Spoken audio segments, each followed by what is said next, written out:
Welcome to Nasdaq Trade Talks. I'm Jill Malandrino, global markets reporter at Nasdaq, with daily insight on the Nasdaq-100 index, or the NDX, which is made up of 100 of the largest domestic and international non-financial innovative companies listed on the Nasdaq stock market. The NDX has been the barometer for U.S. large cap growth and also one of the best performing indexes over the last decade and a half, not to mention one of the most liquid index ecosystems in the world. Joining me this Friday afternoon with Nasdaq Index Research for a checkup on performance in the Nasdaq-100. We'll also drill down into company performance and some other fundamentals. Ben, it's great to see you as always, and it's been quite the week for the Nasdaq-100. It certainly was. It was quite volatile, to say the least, and really started to pick up, near the end of February, and it just carried into the first week of March.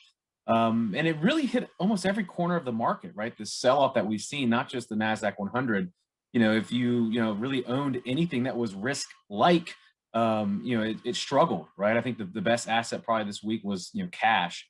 But if you look at the Nasdaq-100 and you look at, how it has compared against some other, major equity indexes, look at on the left-hand chart, it shows you the Nasdaq-100 to the S&P 500, Russell 2000, the Dow Jones. You can see how the Nasdaq-100 was hit the hardest this past week, right? Where we did see a correction really across, equities, especially those areas linked to kind of growth and technology, with the index being, almost down about 4%. You can see how other areas of the market that are more value-like, maybe defensive equity, not your traditional growth exposure, held up a little bit better this week, namely just the Dow Jones Industrial Average. So overall, it was, a sell-off that, we experienced, but you do see a bounce. We have seen a kind of a reprieve, and we have seen, the index, especially the Nasdaq-100, climb back. Still not above water, so to speak, over the week, but overall, we have seen some improvement. What's interesting is if you look at where the weakness came from, if you look at the chart on the right-hand side, you can just see how it was in kind of those technology-related companies, right? This looks at, Nasdaq-100 companies, from the technology sector. Those areas that are not, labeled or classified as technology held up a little bit better.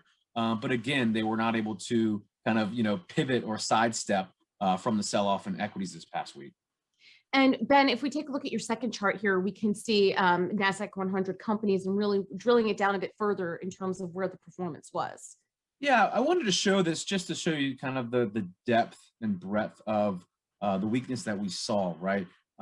Just we're talking about the Nasdaq 100, and you're looking at the majority of companies struggled this past week just from a pure stock performance standpoint. There were some bright spots, right? So those that are able to take advantage of dispersion, maybe we're able to benefit from it. You definitely saw some outsized gains from companies that are linked to kind of, let's say, media and news. You did see let's say Google perform okay on a relative basis. You did see some of these new names in the index did struggle. You did see some areas that were linked to kind of drugs and pharmaceutical struggle as well. Those are some of the weak areas, but again, it was weakness really across the board. Not every company was in the red, so to speak, but the majority did struggle, and that's why you saw just those negative returns from the previous chart. We're talking about like the last 5 days of trading. It's just once we entered March, we saw some weakness. There was some selling pressure, and this just shows you kind of how broad it was within this index. Well, Ben, let's take a look at the next chart here when we talk about price to earnings valuations. And that really was the argument towards the end of Q4 going into January with some of these so overvalued, if you will. Well, valuations have come back down a bit. So what does this suggest to you? Yeah, so the next two slides, I really want to show you kind of the fundamental story and then the technicals, right? And the fundamentals, you're exactly right. The narrative at the end of the year, it's too rich, it's too overvalued. We're due for a correction, we're due for a sell-off. How can these indexes keep pushing higher? So what we've seen, just looking at PE, it's come down back to those October levels. Remember October we experienced somewhat of a similar type of volatility expansion where we did see a sell-off in equity prices, nothing extreme. But we have seen the PE get back to kind of, I wouldn't call it more normal levels, but maybe to somewhat of an average of what we experienced. So coming off of those mid 40s down about 33. Again, this still places it in those 2003, 2004 levels, which is still well below the tech bubble and still well above the great financial crisis in 2008. But you can just see just how we've seen PEs expand, since the beginning of the COVID-19 pandemic, right? And or at least let's say from the bottom of the market back in mid-March. So We did see a correction from the PE standpoint. That makes sense, right? So if you are a value investor and you didn't want to, let's say, move into the market, a couple weeks ago, well, it would be a better price today. So that's, I think, a good thing for those that are looking for valuations to improve within this segment of the market. Right. And of course, Ben, to wrap up here, when we take a look at the technicals, as you had mentioned, the breadth of the market, what are you seeing there?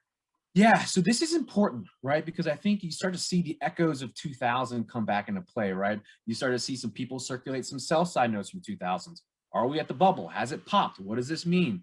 So if you look at the top chart that shows you the percent of Nasdaq 100 companies that are trading above their 30-week moving average, right? So 150 days. So what you've seen about, just over half of the index is trading above that level, right? So if we see stocks trade above those long-term moving averages, you see a general positive trend. The stocks are appreciating in price. So this is a sign that we are beginning to see some breadth erode from the market, right? Fewer names are participating to the upside. It is by nowhere, near what we experienced, let's say, last spring when, that number was practically at zero, or, even the sell-off in late 2018. But this is a number to track, right? If you start to see this number drop and fewer companies are participating, that is a sign of broad weakness. Another important indicator I want to bring to your attention, and this is data from Nasdaq Dorsey Wright. So if you're looking for a game plan, you can go to Dorsey Wright and see some of these indicators. But the bottom one is the percent of Nasdaq 100 companies that are favored on a short-term basis against the S&P 500 equal weighted index. So think the average S&P 500 stock.